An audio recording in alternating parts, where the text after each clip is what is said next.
24 соли ахир раҷабгул барои фарзанди ягонааш ҳам падару ҳам модар аст. дар даврони ҷӯшу хуруши ҷавонӣ ӯ дарк намекард ки набудани мард дар хона дарди сараш мешавад. вақте ки ман кор мекардам структураи ҳарбӣ ба манам мегуфтанд ки ту дуруни мардакобу ту ҷалабӣ мекунӣ. анахе гуфта ҳамахе дашномаҳои безеб гуфта мана дашном медоданд. 2016 мана задан. раҷабгул маҳмадқулова сокини маҳаллаи пахтакори ноҳияи сино аст. ӯ мепурсад чаро дар ҷомеаи тоҷик барои он ки зан туҳмат ва таҳқир нашавад ҳузури мард ҳатмист? мо 3 зан мондагӣ ҳастем, аммо мардакимон набудагида истифода бурда ҳамсоя ҳамин сатр бастагӣ бисёр дода шудагӣ димба рӯз наметиҳам моро. раҷабгулро шавҳараш ба хотири зоидани духтар талоқ дод. ин назари шавҳар ӯро такон дод ва ба худ аҳд кард тамоми ҳастии худро ба духтараш мебахшад. дар бозоро ман талбандагӣ мекунам ки ман ҳамин фарзанди сағирамо апаи бефарзам имрӯз ман нигоҳ кунам фарзанди ман ин тақдир насиб аст ки мисол фарзанди ман ҳамин рӯз сағира шудааст. барои чӣ фарзанди мана дашном метиҳад сағира гуфта вай калон накардааст, нон надодааст, ош надодааст.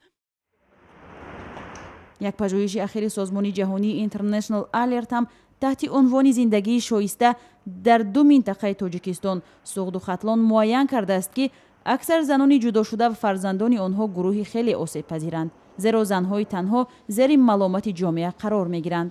сабабе ки мумкин ки дар хона ё мард нест, занако гап мезананд байни ва ё мард доранд ва ё гап мезананд байни хушон мумкин мувофиқ намебиёнд. акн чӣ масъалае ки аз тарафи мо буд мо фаҳмонатӣ кардем, гуфтем ки шумо камтар ҳамин роҳҳо вай кунед. албатта барое ки мард ки нест дар хона ки мард нест онҷо дастгирӣ дар кор. равоншиносон мегӯянд ин падида ба равони зан таъсир мерасонад. ҳамсояҳои раҷабгул ҳам мегӯянд ӯ ҳамеша асабӣ аст. ҳамун магазинам мерем меён гудакоро санг қати мезана ина чӣ проблема кадомаша гӯям ман шумо ба гудакоро сангзаниша худша ҳақоратоша ай ҳамун ҷа инами забор кошки мегуфтем ки болотар мешуд сармо метова дашномои қабиқ мега ман гуфта наметонам айёра шумо ба ҳамин духтар аммо духтари худаш гуфта ки очам асабӣ мумкин аст касали асабӣ дорад мо як ҷо медонем. занони бешавҳар ва ё талоқдида мисли раҷабгул аз назари мардони тоҷик аз эҳтирому эътимоди камтар бархурдор будаанд. зан ки аз шавҳар ки зан шавҳараш ки бандагӣ кард бояд зан шавҳар кунад вай бояд гап назанад гап ёфта натонад дар ҳаққи аввал.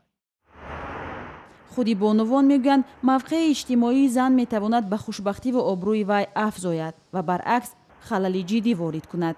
این چیز رو البته مشاهده میکنه به قوله که قرباقه شو دارد آبرو دارد همین خیل مطلع هست در عرفیت همین بیای ما گفتند بگیم باز خیلی هست همین خیل و یا هست که زنی به شوهر اگر برایت نسبتش به وای میکنه.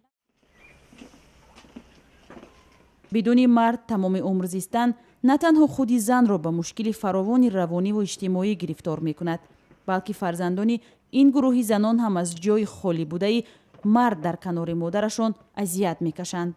پروین دختری رجبگل که از روزی تولدش بدون پدر بزرگ شده است میگوید بعضن گپ‌های اطرافیان رو درباره مادرش شنیده دلگیر میشود. درباره خودش هم حرفای ناسزای شنیده است. В основном они вот по больному нас бьют посередине сердца. Из-за этого вот говорят, например, если я прохожу туда-сюда, вот, то сагира, то отана дори, то соиб надори. А маму с тетей говорит бева, то что у них нет мужика, значит, если у них нет мужика, значит, они как бы канчукан, джалапан. Парвина духтари Раҷабгул донишгоҳро хатм кард. модар мехоҳад духтараш аз тағқибу туҳматҳое ки ӯ дидааст дур бошад. дар ҷомеа беэътибории занро хотима бахшанд.